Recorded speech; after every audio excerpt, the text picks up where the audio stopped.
Hello, Deb. Thank you so much for joining me. I am. Thanks for having me on. We haven't met, but I've certainly heard of your name. So it's good to actually talk at length. So that's I'm looking forward to this.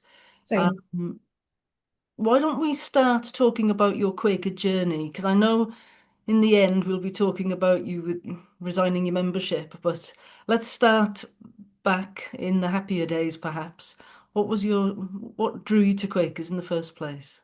And Well, I have to go back to sort of before that almost because the context of my spiritual pathway is that I grew up in a very strictly evangelical Christian household, um, and in a very what gets called the happy clappy lot, sort of evangelical church, which was pretty wild and wacky. Now I think back on it, and it was quite an energizing, lively church.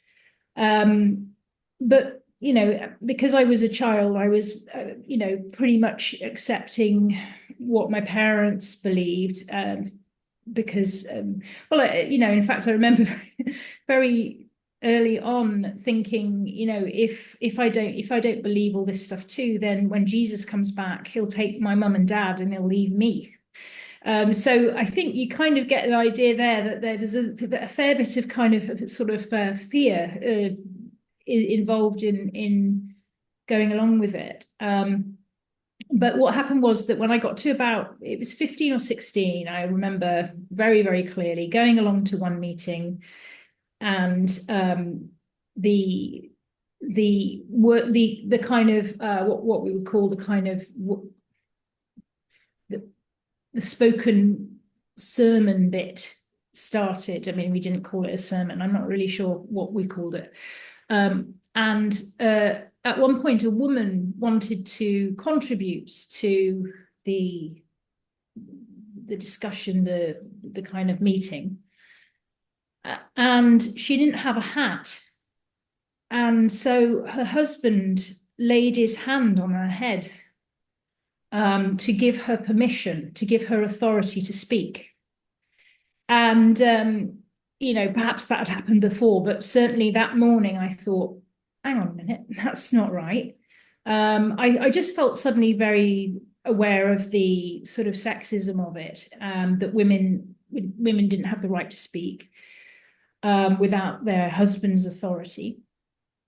And then if you add into the mix the sort of growing realization of my own sexual orientation, which was seen, gays and lesbians were seen as sick. Um, you know, their idea of compassion was sort of the hate the sin, not the sinner. In response to that kind of sexual orientation, then it was a very hostile environment in that way as well.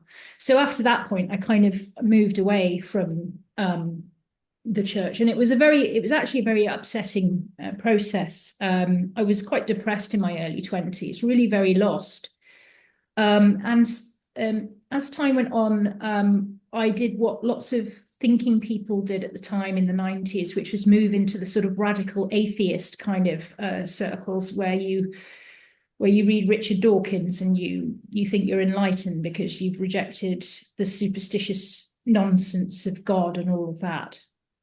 And the arrogance of that now. I mean, in fact, just the arrogance of any position that's sort of so definite embarrasses me. I'll probably come back to that later, but yes. So I went through a long period of a sort of atheist perspective. And then when I started doing some psychological work on myself, I also started to sort of accept that there's probably a need for some form of spiritual sustenance in every human. And that I came back round to that idea. And at the time, I was living down in the West Country, and I kind of stumbled across the notion of Quakers. I'm not even sure how. I think they were mentioned it was mentioned somewhere. It was like a seed dropped. Then I didn't do anything about it. I thought that sounds interesting, but kind of didn't pursue it. And then suddenly I thought, do you know, I think it's time for me to go to a Quaker meeting, you know, just how these things happen. And my local one was it was in Chippenham. So I kind of went to that, and it felt like a very gentle form of spiritual engagement that I was ready for at that point, because I think if anything had been very preachy or full on, I would have just backed away. And of course, that is certainly not in religious terms. So that's what happened, and I found myself there, and I it was a very, very small group. On a good day, we had about 15. And it was, but it was so lovely, and the people, I remember the people there very fondly. And that was how I started engaging, and that was probably around about 2010. And then after that, I moved up north. So that's kind of what happened, and I just transferred to my most local meeting. And it was just like, I mean, I loved the one in Chippenham. It was very lovely, very sweet, very affirming in itself. And then I went to this other meeting, and it just felt like I'd found my people. And it's been, you know, and it was a very dear community to me, and still is. And I have a huge loyalty. Well, it's probably a bit of a problem, actually, because I don't know if anywhere else will measure up. Yeah. If you know what I mean. But it was a very precious place for me, and very supportive, and very, you know, in all the practical ways, as well as all the lovely sort of nourishing spiritual ways that I needed or wanted at the time. So I feel like I want to say from the outset that what I'm talking about today, and this process that I've been through, is in no way a criticism of my local meeting, which was full of the most wonderful, you know, warm, generous, thoughtful, and, as it happened, quite critical thinking people. So it was great for me. It allowed me to sort of flex my muscles slightly when the time came about something to do with gender ideology stuff. But I don't think I could have done that in some of the other more also local meetings that were nearby. Just utterly coincidentally, I happened to land in this place with people who were willing to basically sit with discomfort and not knowing, and an open-mindedness that was kind of crucial. So yeah, that's a potted history, but there's kind of more to it. I suppose I can get to it because I haven't explained why I've left, but that gives you a sense of me leading up to it. Yeah, sure. I'm just wondering, what is it about Quaker worship that spoke to you then? Because it sounds to me like you're one of those typical refugees, if you like, coming from a kind of a hurt place with Christianity. So what is it that you get from the worship? Yeah, that's an important point. I mean, it is the actually, for me, it's the sense of humility in the silence, because the silence is a receptive, listening, meditative space that is profound. And we all know, all of us who've been Quakers, who are Quakers, we know how precious it is. It's kind of extraordinary in a world of noise, where everybody's asserting their views all the time. Everybody's got something to say about something. And when you get to reading advices and queries and you hear, I mean, there's things in that that are just so appealing to me. Everybody loves, I mean, well, I don't know many people who don't love the consider it possible you may be mistaken part of it, which is, it's basically what I came to know as sort of in my academic work as epistemological humility, the fact that you know what you know up to a point, but there's always going to be new data, or there's always going to be something that might make you question it, and you should Mm. question it.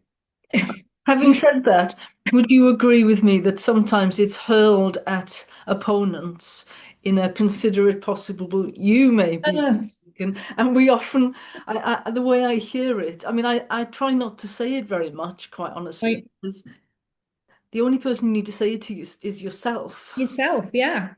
100%. No, I've never even thought about hurling it at anybody else.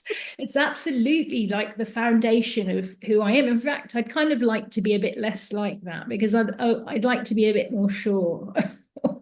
um, there's a great comfort in black and white thinking, and there's a great comfort in thinking that you've figured it all out. And I never get to that solid ground like I'd like to, but sadly, that doesn't seem to happen for me. So yeah, it's very much a personal thing.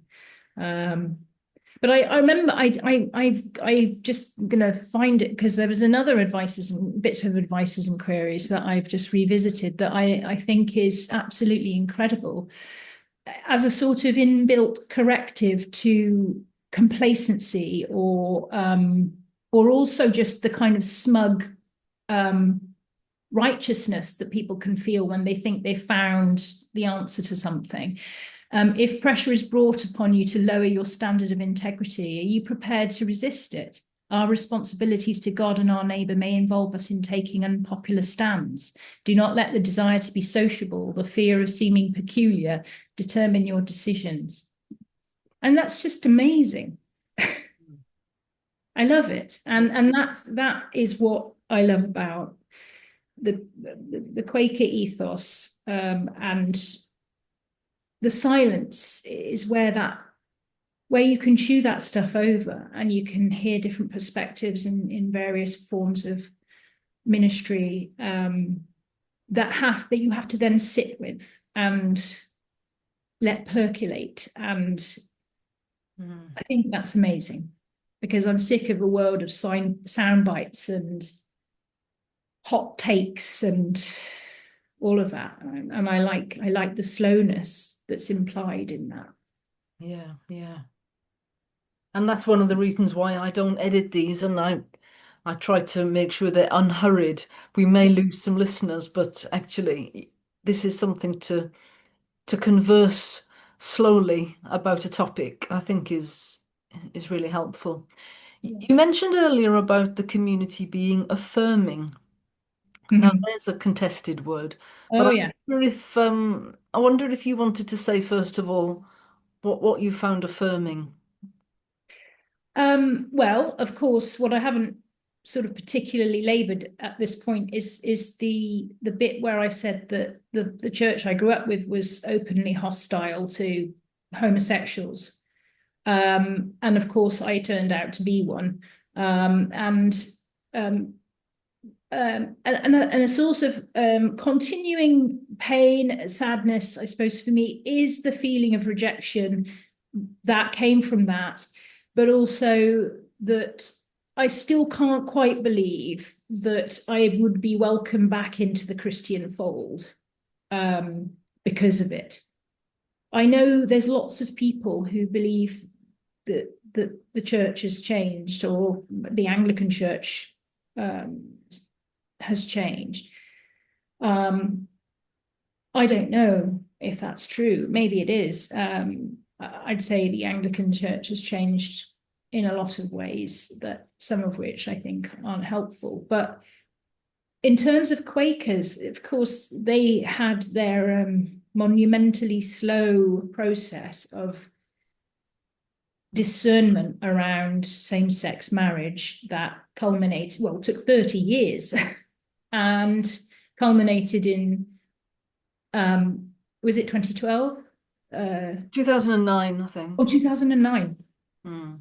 So that was it, wasn't it? And at that point, there was an acceptance that love, and in particular commitment in relationships, can be affirmed by the Quakers in that way. And that meant an awful lot to me. So the affirming thing was partly because I knew that I wasn't an elephant in the room with my sexual orientation, that nobody cared that I was married to a woman, um, and that it was fine. What a relief that is, to just move around as if you were as legitimate as anyone else. That's something that I didn't feel for a lot of my life. Mm. Uh, but affirming is more than that. It's a sort of warm acceptance. It's in psychological terms, sort of unconditional positive regard. Mhm. That's a sense that you're accepted, and that's nothing to do with sexuality particularly. That's just about knowing that we're all quirky, Mm. flawed, but also we all have these strengths. And there was a warm kind of embracing of that, and that was very lovely. Yeah. It occurs to me that the 2009 decision, I was there for it. It was my first yearly meeting, actually. Yeah. Um, but that it seemed to me that it was simply Quakers going along with the social wars of the time, and as Oh, society shifted, Quakers shifted with it. oh, It, that's it interesting. I didn't really get a sense that it was maybe it probably felt so at the time, but I'm less convinced of that really in a way. But that's really interesting to hear that, because I think the story, it's a bit like the story of how the Quakers were involved in the abolition of slavery. There's a lot of kudos attached to some of the decisions Quakers have made well, you could say the centuries really, but with the same-sex marriage thing, I've always thought, oh, kudos to the Quakers for that. I mean, it's interesting. When I used to do years ago now, I used to go with my local area meeting friends and travel over to Manchester for Pride and do the Pride March with the Manchester Quaker meeting. And there was a special kind of welcome in the crowd as the Quakers went by, people sort of saying, oh, good on Mm. you for being so progressive about this. Mm. Um, and so there was this kind of aura of, well, we may have just blundered into it because of social change, but we've got a lot of positive feedback Mm. about it in society. Um, I'm really interested to hear your perspective, because it reflects something that I feel that's not going to sound like it chimes with anything I've just said, really, but I am worried about the extent to which churches generally, but definitely, probably the Anglican Church and the Church of England, and then Quakers and perhaps some others, um, are putting progressive politics before a sort of firmly held spiritual core set Mm. of beliefs. Um, and I don't want that. I don't want to be part of that. I feel like it's a distraction. Um, and I think I heard you say once that you weren't even that. I don't know if I'm right. Did you say you weren't even that bothered about same-sex marriage being instituted? Yeah, it's worth me saying, having that kind of conversation again, really, because I'm very aware that when I was very new to Quakers at that point, and there was a consultation around in advance of that. And I remember writing the letter saying the important thing to me was a civil partnership, which Yeah. a legal protection for the relationship, So there was the horror stories, which I found really upsetting, around, you know, elderly couples being together all their lives and going into separate care homes and their families not letting them see each other. And I found that in my 20s, I found that deeply disturbing and upsetting. And then of course there was all of the, what if one person ends up in hospital, and certainly the AIDS crisis brought that home as well, that families would just, you know, take their child back, if you like, and not let perhaps a beloved partner to come to the hospital bed. So those were the key issues. But there was something around whether we need to be the same as a marriage between a man and a woman. Like, it, and I also felt I didn't want to be the one arguing for that. It felt self-serving to me. So in that respect, I think the powerful move within Quakers at the time is where straight couples, and especially perhaps straight Christian couples, spoke up and said that equal marriage was the way forward. But I must admit, given where we are now, I think you and I are perhaps in a unique position really to talk publicly about this, in the sense that I personally have no problem with knowing, or it being said to me, that the way that I am living is not a sacramental relationship between man and woman who can, produce children. I just have no problem with that as being held up as an ideal, which many, many people fail at, either because they divorce or because of adultery or because of domestic violence, all sorts of reasons. The numbers of people who are, emotionally and psychologically and socially, and sexually, I suppose, able to get that together enough to create that nuclear family. I've got a lot of respect for that. Mhm. And it did feel at the time in my 20s that I could do nothing about this. Like, it doesn't feel like there's anything I personally can do to conform to that. Um, so it's very interesting, and I do wonder whether, what at the time conservatives were saying. I don't know if they would call themselves conservatives within Quakers, and I wasn't around to hear those conversations. But what they were probably saying was, the slippery slope Mhm. argument, perhaps, or this is a biblical truth and we've got to think very carefully before we move away from this. I think all of that is worth listening to. I really do. I think it's worth listening to.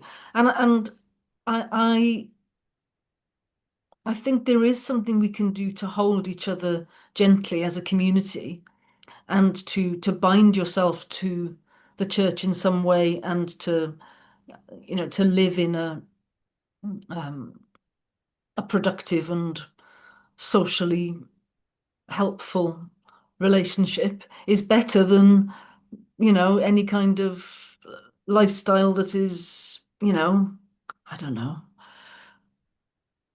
you know, you can use the word adultery or polygamous or all sorts of other things. I do think that there are particular things within a Christian moral viewpoint of relationships, which even you and I should be taking on board these ideas, and reflecting and being self-critical in how we are, and not just self-serving. I really don't think it's right for a particular group to be banging on that they should be taken more seriously or more um, softly treated, be nicer to me. I'm not a fan of that, I must admit.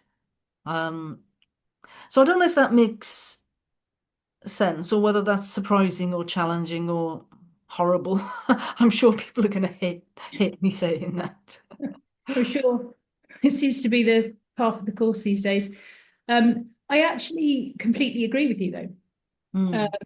because well, here's a sort of continuation of the spiritual journey metaphor, because I'm not the person I was when I joined the Quakers.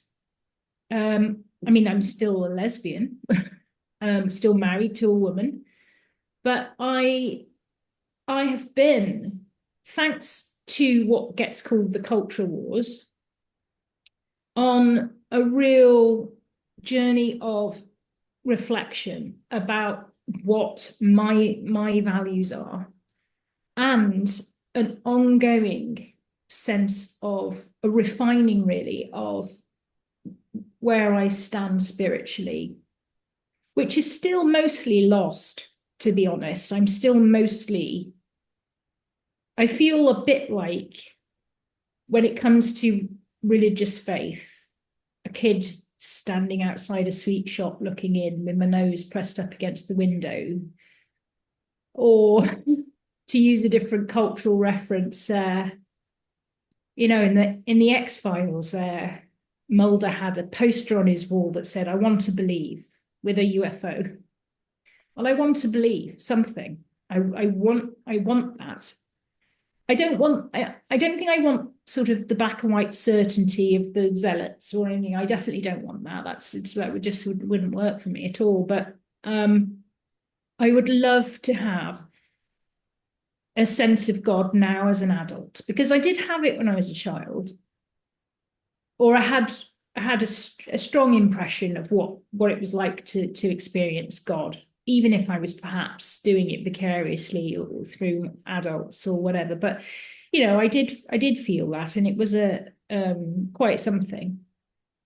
Um, but I don't have it as an adult really, and I wish I did.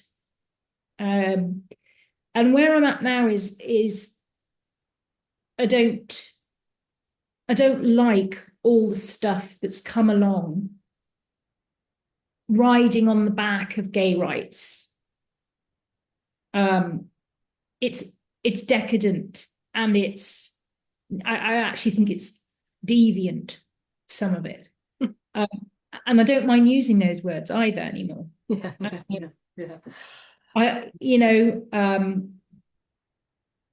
I think the progressive stuff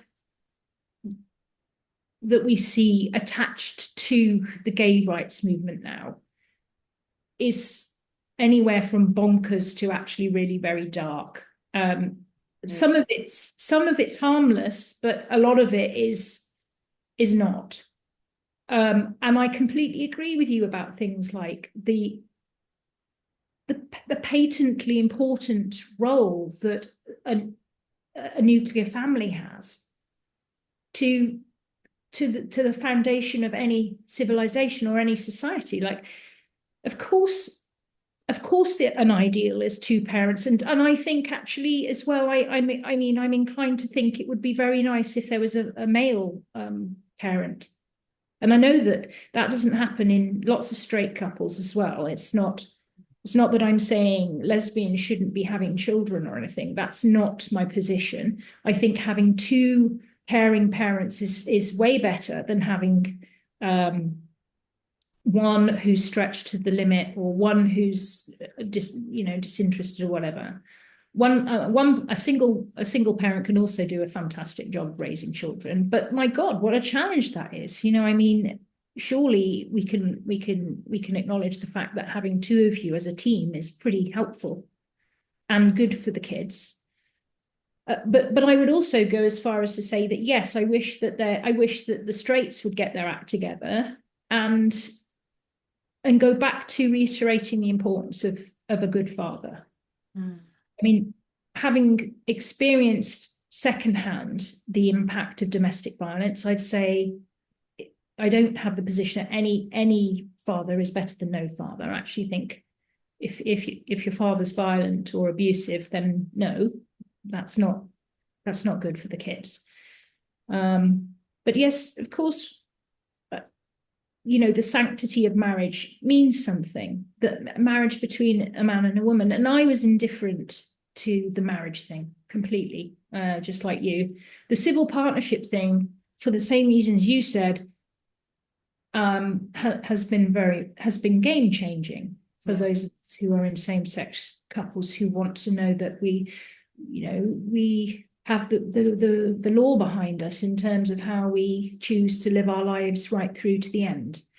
Um, and when I say I'm married to a woman, I actually mean I'm civil partnered. Okay. But one uses married as a sort of shortcut, a shorthand. But um, Interesting, because if I can just add there that I am married within the Quaker, um, you know, process, if you like. We had a Quaker wedding, so right. it's an interesting, at the time I was very clear. Well, if my own spiritual community offer this, then that is what I want, because I want it to be, a spiritually supported, community supported process. But still, even so, I don't feel that that needs to be seen as the same. I think that's, Mm. but I'm certainly, I've taken advantage of it, so I'm sure people would think I'm being hypocritical, really. But I think there's a subtlety to what I'm arguing, which is that um, for those of us who are same-sex attracted, the better living arrangement is within a long-standing, stable relationship. Because what it means is, and I suppose it's worth spelling this out, what it means is that you have settled down into a lifestyle which is productive and helpful for a whole wide range of other people in the community for various reasons. You can look after people, you typically have a household that you can be hospitable, and all sorts of things become possible because you're not out there having some other kind of lifestyle, and yet your needs are met, you're stable, it's been a very healing relationship for me, and the personal growth that comes from that. I think I'd be more of a drain on society if I hadn't had those relationships. So I Absolutely. think that bit in advices and queries about don't be a burden to others. Well, I think one of the things is to sort your own shit out, isn't it? Yeah. And get yourself into a living arrangement which is the least burden and the most productive and the most be able to make a contribution to society. And I Yeah. think that's what being a responsible adult is, past, I don't know, 25 years old or 30 years old or something. Then there is, I think, a moral pressure on you, a gentle pressure perhaps, but to try to sort yourselves out. Absolutely. And I guess I wonder, I could be wrong, and I'm happy to be wrong, but I do wonder, because I can speak from my own perspective. The reason I joined Quakers was, yes, there was this very beautiful and very gentle, worshipful space that suited me at the time, probably will always suit me, actually. Um, but it was also because I felt like Quakers ticked a lot of boxes in terms of my political values, my political views, with the social justice stuff. The more I found out about Quakers, I thought, my God, these people are right on. They've been at the forefront of all sorts of important socio-political shifts, and have been important in brokering a peace process in various contexts and all sorts of things like that. And I thought, that ticks my box. But you see, what had happened to me was this: I lost my faith and I replaced it with politics, with a sense of a political, social mission. And what I did was I trained to be a teacher, and I was a teacher for 20 odd years. And I can honestly say that I was kind of I my identity, if you've cut me in half like a stick of rock, you'd have found teacher printed on the inside. My identity with as a teacher was very, very deep. And I took it very seriously, and I enjoyed it, really enjoyed it, for a lot of the time. But that that job allowed me to basically play out a sense of myself as being on a mission to sort of open the eyes of children to all sorts of ways of seeing. And this was an explicitly political one. And I am Right. not proud of that now. Mm, mm, mm. The subject that I taught was English, and English is a very, very progressive subject in the British state school system. It's literally, I mean, by the time you get to A level, you are teaching postmodernist stuff. You're teaching post-colonialism. You're teaching Marxism. You're teaching feminist theory. You're teaching all of that. And yes, if you're a good teacher, you allow it to be critiqued. You offer it as a theory, and then you encourage the children to critique it. And I did, but Mm. I also believed it. I also thought that it was right to look at most of life as just basically a power struggle, which is the Marxist kind of lens. Mm. That it's always just the oppressed and the oppressor. And I think that's a point of, I'm a bit embarrassed about it. Again, it goes back to my point about the sort of the arrogance of the position, really. And there are better teachers than me who are much more neutral. But what I'm saying is, for me personally, I know that I kind of felt like I was on a mission to help children understand that the world is full of sort of greedy, powerful people, many of them white males, and that our job was to pursue some form of equity or justice.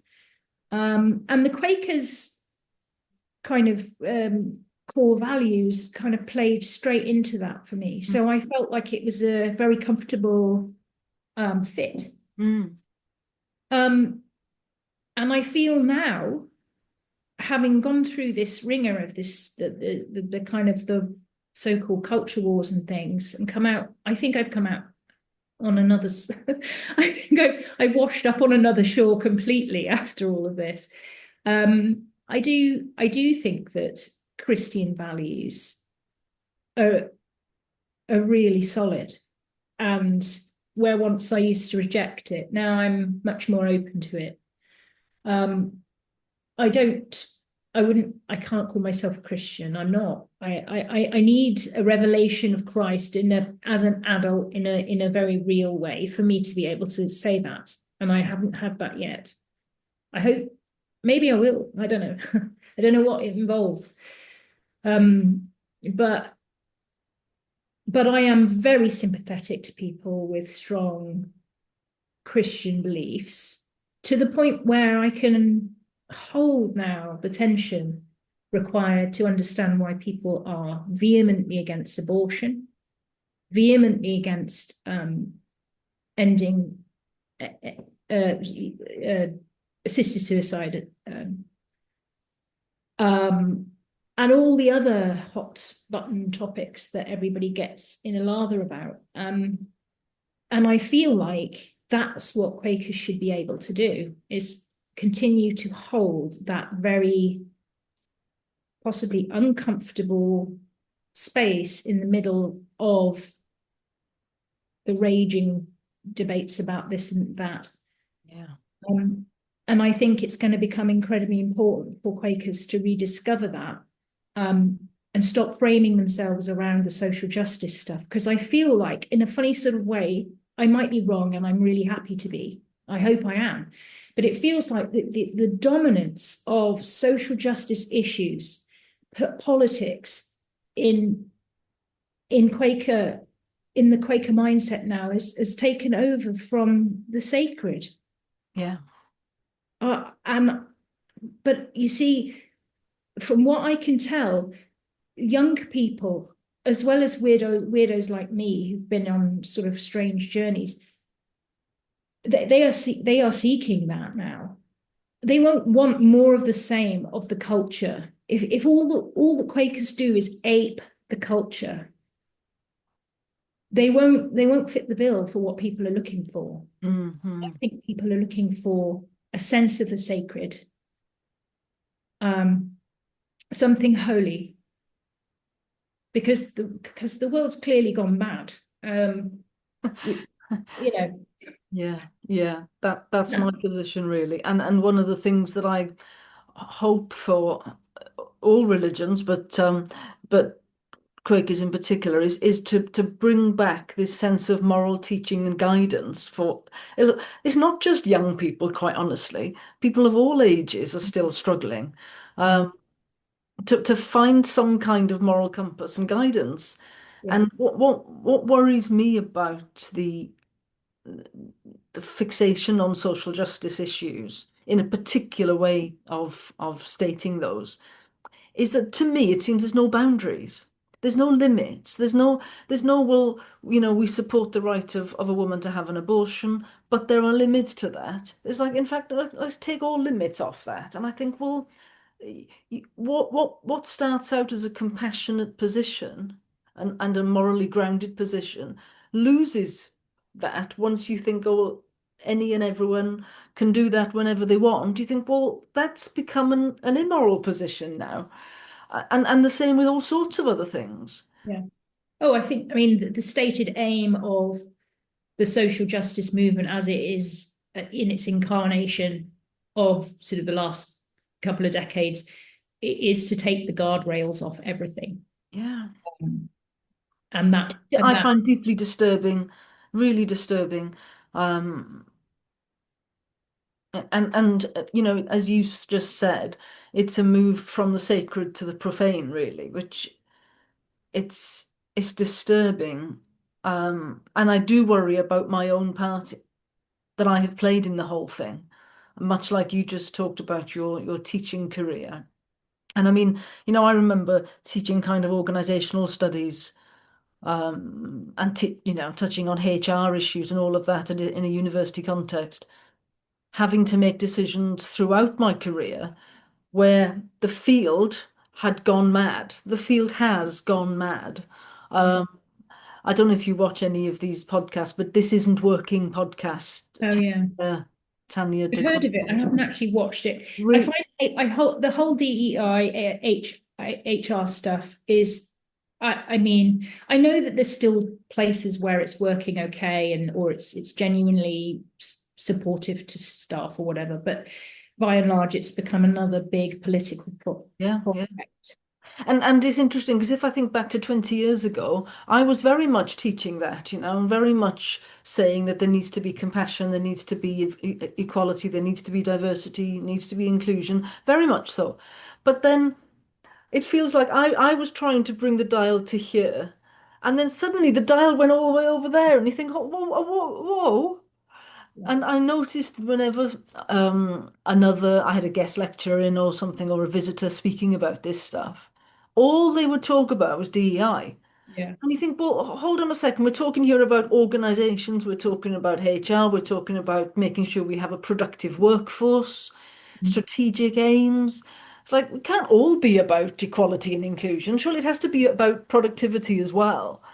Yeah. And Well, I've just realized that I was holding a line, and in fact my course has become very unusual and very different from what everyone else was talking about.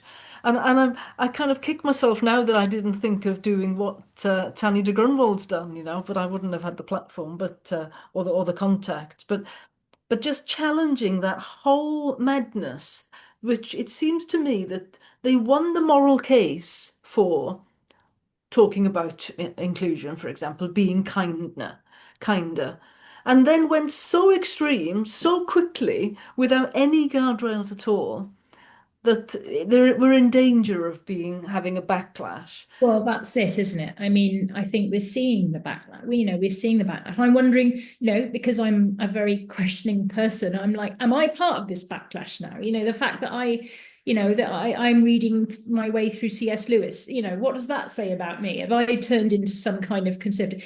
I don't know if you saw the cartoon, but it was very useful, sort of a centrist sort of standing on a political line and sort Yeah. of initially being center of 2 points. And then as progressives went left, as it were, making it look as if you're moving to the right. You're thinking, Exactly.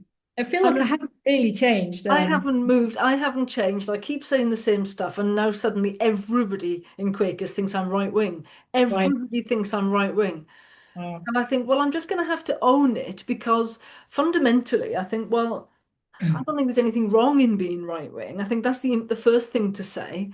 I think even Polly Toynbee accepted this in The Guardian the other day, saying that the Conservative Party should be strong. I thought, wow.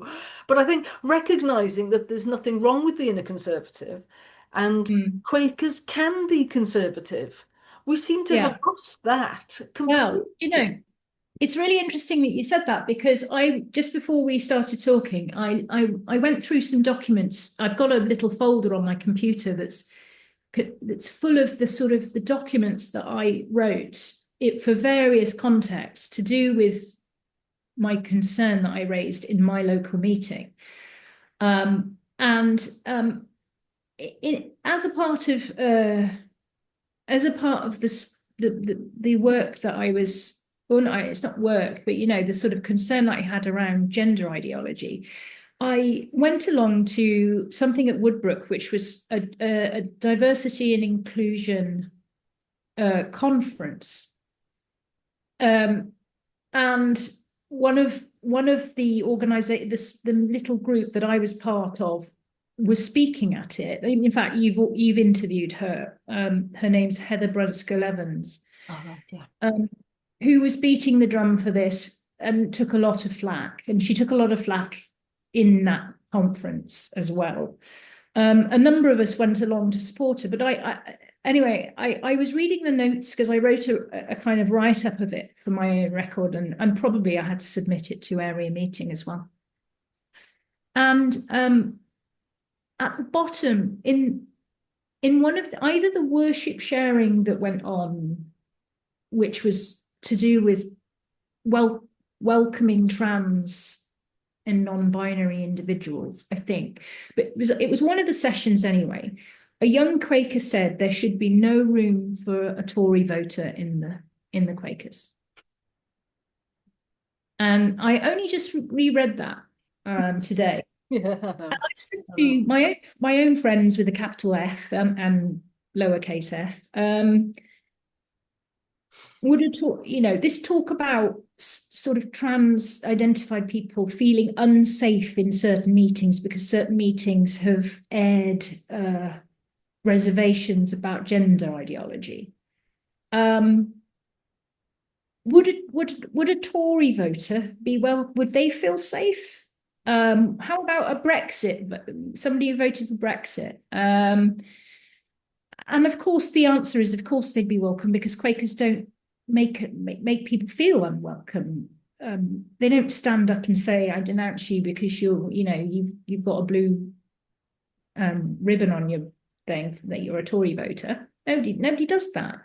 What goes on inside people's head is their business. But of course, another moment of I have many moments of embarrassment about this, but one of them was when I stood up in my local meeting years ago, talking about how amazing it was that finally the Labour Party could have a leader like Jeremy Corbyn, who I said in my wisdom, no one can criticise Jeremy Corbyn. His politics is absolutely in line with Quaker values. And I don't think I mean, I think I was actually doing spoken ministry, which embarrasses me even more. But the thing that embarrasses me about it is just my presumption, my assumption that everyone in the room agreed with me. Yeah, yeah. And I genuinely thought that they probably did. And now I'm, embarrassed on all sorts of fronts about that. Not least that I decided that should have been spoken ministry, but that assumption that we all share a particular political viewpoint is utterly wrong. Mm. Not least because now I don't even know what left and right means anymore. No, well, this is the thing, and Useful. I have heard lots of people talk about left and right and even meaningful ways to talk about this anymore. I was going to say there's something about urban and rural, I think, which is relevant, or maybe London and provincial. But I do remember a meeting where I came across a Conservative local politician, local councillor for the Conservative Party, who felt very uncomfortable in the big central city centre meeting and Yeah. said, it drives me nuts and I go to I drive 20 miles that way to go out Wow. into the countryside to go to that meeting. And I thought, yeah, that's no coincidence. That's no coincidence, I don't think, that it's the city centre which attracts this very, very left wing. I mean, it's extreme in my view. I mean, I do think Quakers are reasonably described as far left in some ways, um, but they Yeah. don't like Well, you that. know, They don't Emma, like me say that. I did what you suggested, and I went to a meeting, a local meeting, last Sunday. Um, um, I suppose the thing I wanted to say was really that there was three bits of ministry, and two of them were explicitly about Israel Palestine, Mm. and one said, it's interesting how we have to sometimes listen to people we actively hate. So, I hate Trump, I hate Netanyahu, blah, blah, blah. And I didn't enjoy that. I've got to be honest. I don't feel strongly one way or the other about those particular names. Leaders are mostly very flawed, if not actually malevolent these days. I don't have much more to say about that. But the point was, I just thought you can't get away from politics in a Quaker meeting. And if you're choosing not to take political sides, or you have a political perspective that is not left, whatever that is, it would grind you down hearing that, Mm. because the assumption is that we all feel the same way. Mm. Now, I know that there should be a space for people to say what they want to say, and then for people to hear it as a perspective and chew it over. But I think you cross the line into just making the assumption that we all think the same way about this issue or whatever, and that becomes an unwelcoming space, because you just feel out of tune with everybody else. Also, I'm sick of politics. I'm sick of it. I don't feel I don't think anything has been a solution. None of the ideologies of the 20th century worked out well, did it? I mean, let's be honest, in some cases ended in genocide and so on. So I don't think we can safely say that anything really worked very well. And I'm sick of this sort of looking for utopia through politics mindset of it all. Mm. Um, and I feel like if I went to a Quaker meeting, I'd want to have an engagement with something that touches on the sacred and the eternal, and not the drama and the stuff of the current affairs. I understand people feel very, very strongly about things, and they should. And if they want to go out to go out to Gaza and help rebuild, good for them, go for it. But I feel like I don't want to be hearing it in place of, instead of spiritual matters that don't necessarily need to touch on a specific issue. Yes. I don't know whether that makes me sound. I mean, I've got a Substack, and I kind of try out ideas in that. I'm quite cautious at the moment, but I kind of feel like I need to be a bit more strong about some of the stuff I write. But I think that one of the things I've recently been toying with is how important the Quakers used to be known to be peace brokers. How do you do that unless you're quite neutral, Mm. or at Indeed, I least mean, able to park your own thoughts and just create a space that's kind of an empty space where something can happen? mm, If everyone's just talking about their position all the time and advertising it loudly, yeah. it will alienate people. That's the nature of it. Indeed, I just spent a weekend at a retreat at a monastery, and I was, you just mentioned there about the sacred and the eternal, and I think that is what I wish for more in my spiritual life and spiritual practice. And the monks pray, they do this Gregorian chant, and they pray the glory be a lot. So the middle part of that is, as it was in the beginning, is now, and ever shall be. And so I must have heard of that being chanted, kind of dozens of times over the weekend. And it just really struck me that, yes, all of these issues have been around forever. Poverty, selfishness, loneliness, gender, the way in which we do human society. All of these issues have always been with us. Um, and somehow, right now in 2025, Quakers have got it sorted. And they think if they make some pronouncements and some yearly meeting minutes and some press releases, somehow that's doing good work or something. So I think we're kind of on a very similar page there.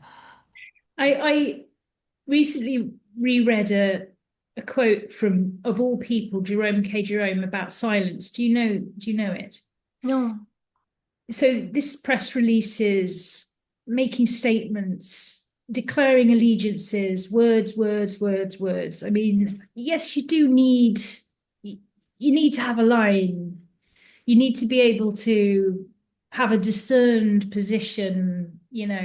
Advices and queries is a very precious example of how that can come about.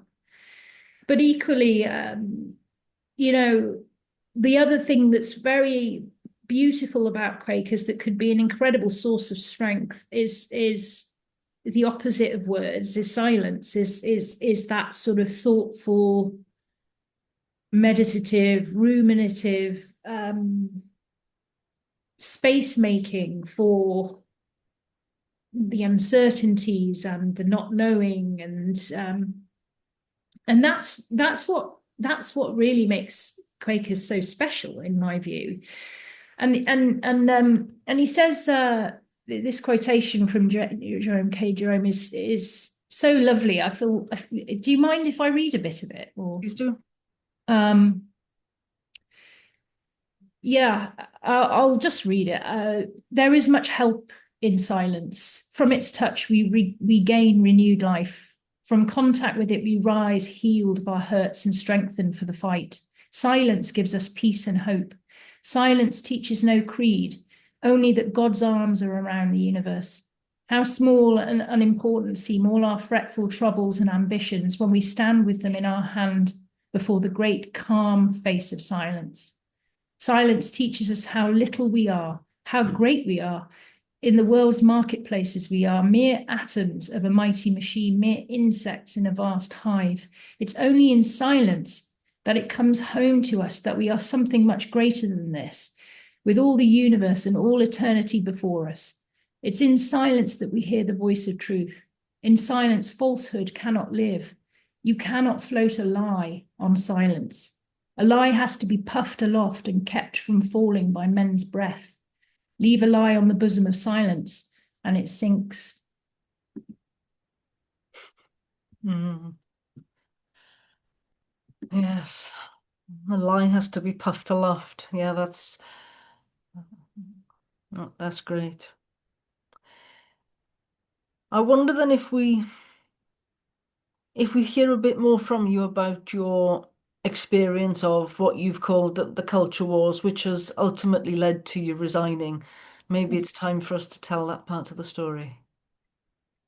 Yeah, quite a long time ago, I became aware of the call for acceptance of transgender rights, which was always a straw man, because for a long time now, since the Equalities Act of 2010, transgender people have equal rights. And so it became clear to me that actually this is about something else, an acceptance of something else. And it took a while, but I finally woke up to the fact that really transgenderism has a natural problem in terms of the issue of biological sex, because it seeks to assert that there is I suppose, a gendered soul, that we all have a gendered soul. Now, actually, I believe you can believe that if you want. I have no problem with that. You go ahead and believe that, just as I have no problem people believing in Allah or UFOs. Just go ahead and believe the things that you believe. But clearly, this wasn't about I want to quietly have my own beliefs, because the nature of the argument was about that. Actually, the gendered soul, the gendered identity, is actually more important than biological sex. And we know that that is how it was framed, because even Stonewall had made an attempt at one point to kind of replace biological sex with sort of gender, just the word gender. And a lot of this fight about transgender has been a linguistic one. But there's a problem for same-sex attracted people. That's really unhelpful, to say the least, because our sexual orientation is predicated on a biological fact, and you are attracted to someone on the basis of their biological sex. So, it started out with me in the Labour Party experiencing hostility from the Labour Party about having sort of it's now called gender critical. I don't know if that's the best phrase for it, but I think the reason it's called gender critical is that, in feminist theory, which, by the way, I've always the one identity that I have kind of held to and still roughly just holding on by my fingertips to, is that I'm a feminist. But I'm a weird kind of feminist. Now, I don't quite fit quite as easily as I did. But feminist theory always said that gender was a social construct, that's where you found your really clunky and unhelpful gendered stereotypes that meant that we are, if we weren't G.I. Joe, we weren't a real man. And if we weren't, a princess, wanting to dress up as a princess, we weren't a real female, So that's where the gender critical thing comes from, I think. But I got involved in it all because it seemed to me to be really self-evidently contradictory, or in fact undermining the rights of same-sex attracted people. If you were trying to just pretend that gender was more important than biological sex, then you basically could just wave away same-sex attraction. And of course, I think a lot of Quakers don't fully understand just how mad this is, that seemingly something that's come from within say, Stonewall, which is, everybody thinks, oh, well, that's where gay rights was established, and that's the fight that got us to sort of civil partnerships and things. How could it be problematic if Stonewall is kind of advocating for it? Well, yes, but that's because they changed policy in 2015 when Ruth Hunt became CEO, and they decided to prioritize trans rights. So I'd become aware of this, and it was, of course, as you know, like back in sort of 2000, sort of 18, 19, whatever, very, very vitriolic, and mad, really, really violently mad discourse going on around it. I think, you know, I just couldn't ignore it because for me, it was predicated on a lie that people can change sex. We're just mammals. We're just mammals, and mammals can't change sex. Mhm. And everything else is personality. You know, I am a gender non-conforming lesbian. I am non-binary, except I know I'm also female, and I have no problem with being. In fact, I like being female. I haven't always liked being female. I was pretty dysphoric when I was a teenager because, um, you know, I could see the writing on the wall. I fancy girls. That's not gonna be fun. Like that's gonna be hard to accept that and to live that out. Um, but you know, my religion isn't going to accept that.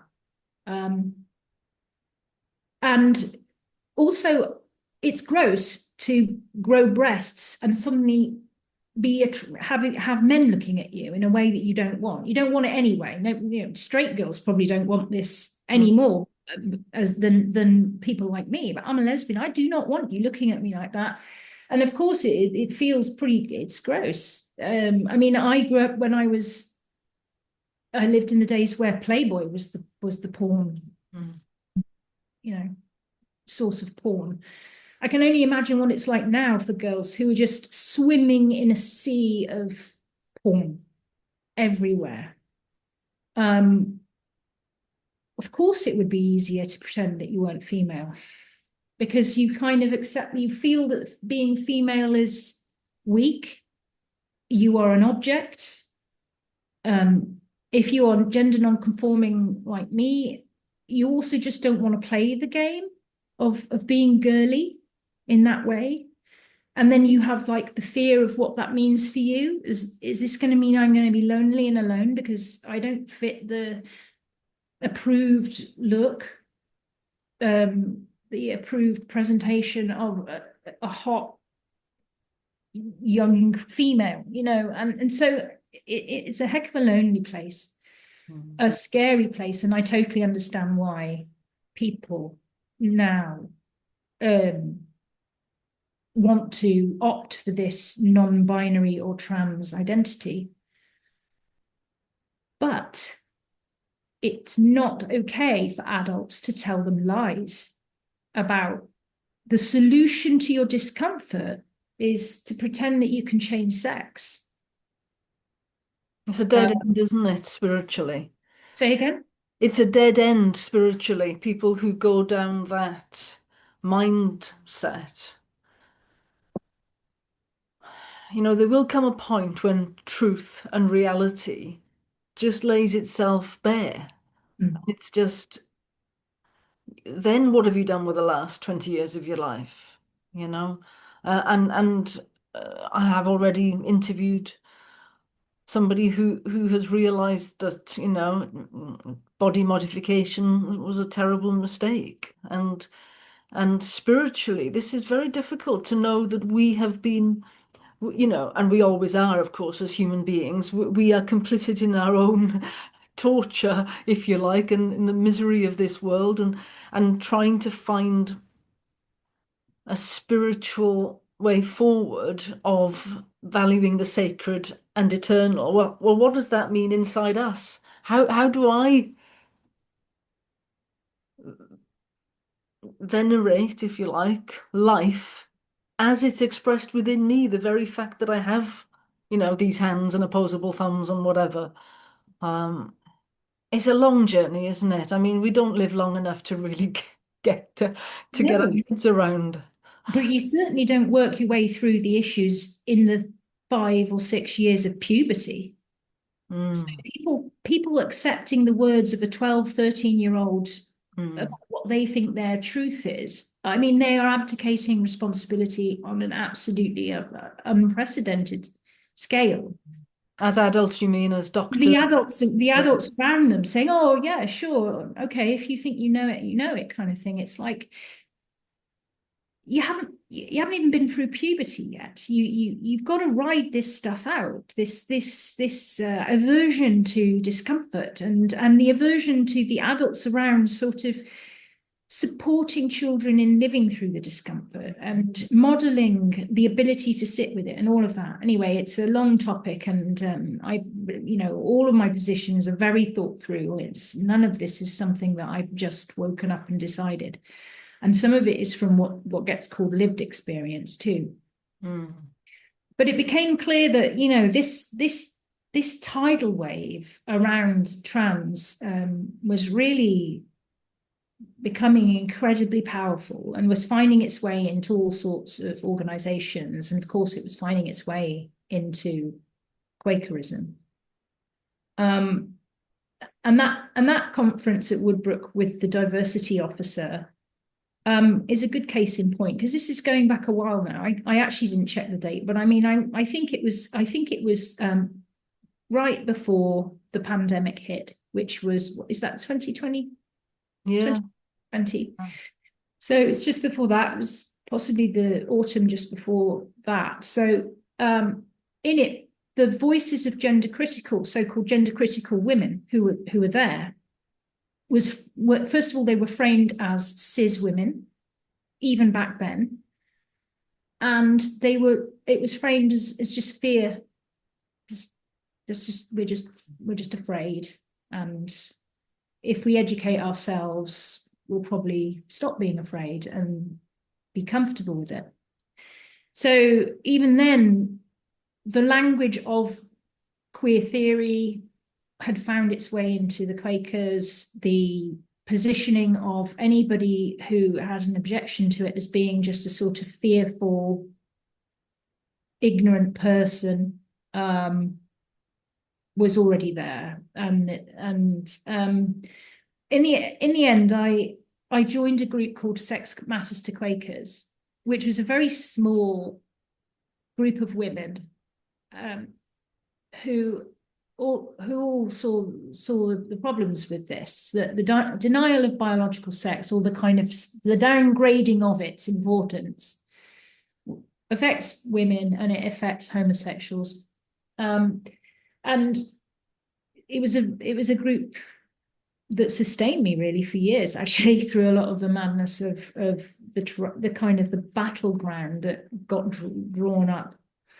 But what happened was I raised a concern in the end with my local meeting that was an attempt for me to bring to the area meetings attention the existence of this issue and the kind of vitriolic dialogue around it. And I just worked my way through that. I spoke to area meeting at one point. I did a sort of Zoom about it for area meeting people, and then I raised it as a concern in my local meeting, and my local meeting supported it. And they as a result, they have really experienced disapproval, and they are to this day experiencing disapproval because of supporting me. And by the way, there weren't lots of people just being kind. I think it was people who fully understood what I was talking about in quite a clear way, and also felt very worried about it as well. So it wasn't just me banging a drum and everybody just being nice. But what happened was that there was a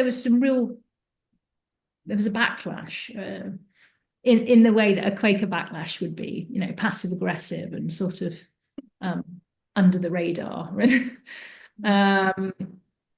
But the area meeting organised 3 different threshing meetings to talk it through, and very, very clearly we were managed. And I think we never really got a chance to fully put the extent of the concerns that we have regarding the so-called, I hate it being termed as trans rights, because that's never been the issue, right? Trans people absolutely have every right to live in safety. What trans people don't have the right to and can't control is what people think. And if people don't believe that there's a gendered soul, that's too bad. They don't. And that's that. You just got to accept that. Just as I might not agree with people who thought Brexit was a good idea. You've just got to have that and hold that. But that's not really what happens with this particular topic, because it's predicated on people openly affirming their identity, which is what makes transgender stuff different from sexuality issues. Because I am a homosexual. I don't care if you believe me or not, although looking at me, I'm sure you do. I don't need you to believe me, you know. I just am, and I just get on with it. And actually, it's not a very interesting part of my life. You kind of have to bang on about it in the face of this stuff, which is it's frustrating because you kind of like want to move on from gay rights. You thought that battle was won, whatever. Anyway, it became a real source of pain. It was not dealt with as well as it could have been. I don't think it was dealt with very fairly. And I double checked recently with my friends who were alongside me in those threshing meetings, and they recall that it wasn't fair how the space that was given. And also the other thing was that it was all very much feelings based. So we could all talk about our pain and our fear, and that's fine. You know, that's a part of the story. But really, at the end of the day, it comes down to the importance of women being able to draw boundaries, and the importance of same-sex relationships as being real. So long story short, the Sex Matters to Quakers group bashed away in a Quakerly way, just trying to bash their head against a brick wall for a long time, trying to get recognised as a group. Anyone who wants to hear the story of that in more detail can hear it from Heather, who you've interviewed. But it was really depressing just how badly these women were treated by the people at Friend's house. And it really meant that I lost my respect for at least the kind of administrative centre of the Society of Friends. In time, my circumstances changed, and I've got young children now in my life, and Sundays have just become, you know, what Sundays are when you've got a family, and it's just very difficult to get to meeting anyway. But we moved to a city that was very woke. Again, it's a term that's a shorthand, but I just thought, I don't want to go. I just don't want to go. I know what it's going to be like. I'm gonna have this stuff shoved down my throat all the time, and I don't want to hear it in a place where I'm going for sort of spiritual sustenance. And so I just kind of let it go. And then when I heard, I tuned back into Sex Matters to Quakers a couple of months ago. A couple of people asked me to come along, and I did. And I heard not much had changed. And although, of course, lots of new people have joined it, and there's some very lovely people working hard in it, I just thought, this is crazy. Like, how can Quakers treat other Quakers like this? And I just decided to resign my membership. And I didn't think it would have any impact. Don't get me wrong. This wasn't a flounce where I was thinking this will change everything if I if I resign. I know it won't. I know it won't. It won't. You know, it won't. But on the other hand, I thought, no, I actually feel kind of horrified that this is still going on, that it's so entrenched in Quakers. I feel resentful at the amount of discernment that went on in the civil partnership matter, 30 years worth of discernment, if not more, and 5 minutes of discernment for transgender stuff. And I just thought this is unfair. Like, and it's well, it's hard to say this, but I mean, there's such a lot of homophobia and misogyny at root in this movement, and the fact that that's getting kind of brushed aside or ignored by Quakers that aren't willing to look at it, and the way it presents itself in an honest way, I couldn't do it. I couldn't, in good conscience, continue to be a member. And it was my last small way of registering my despair about the issue after quite a few different attempts to have dialogue and find a way. Yeah. That's where I am. Well, I don't know if I can't remember if I mentioned this to you, but by some miracle, complete coincidence, I happened to be in your local meeting on the day that they had heard recently about your resignation of membership, and of course you sent them a farewell letter, and it was a remarkable um, experience to be there, given that I don't know you and we've never met, to be there. And I ministered something about something that I do a lot in the prison chaplaincy group, which is about the empty chair.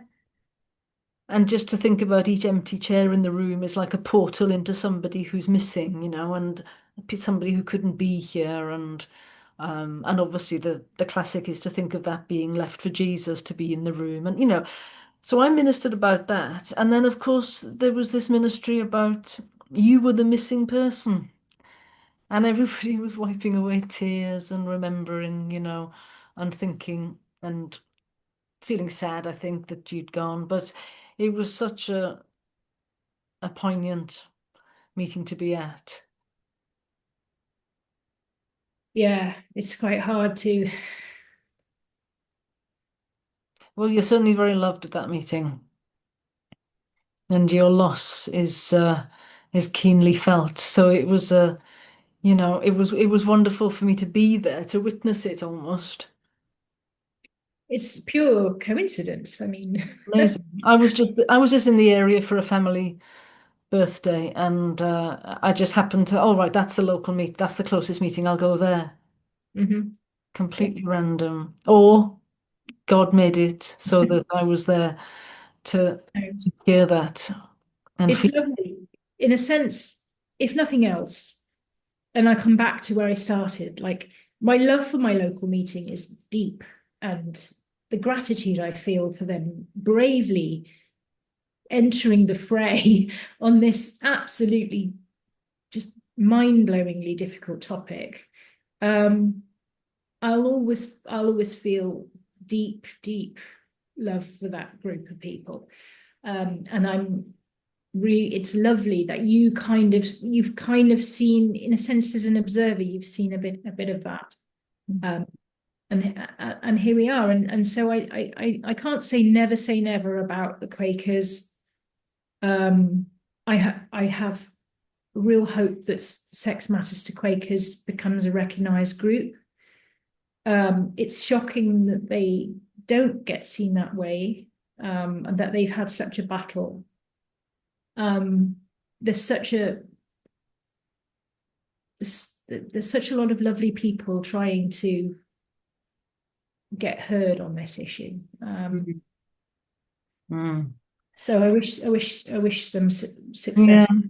Well, as you say, I think that's ongoing. I mean, I think the thing that I'd like to say to finish is that Quakers don't have a monopoly on the sacred and the eternal, which I'm sure you're well aware of, and that, I hope that you find that community and that space in which to explore the sacred and the eternal. Because for me, as I mention a lot, it happens within the prison system. In the margins of society is where you find God.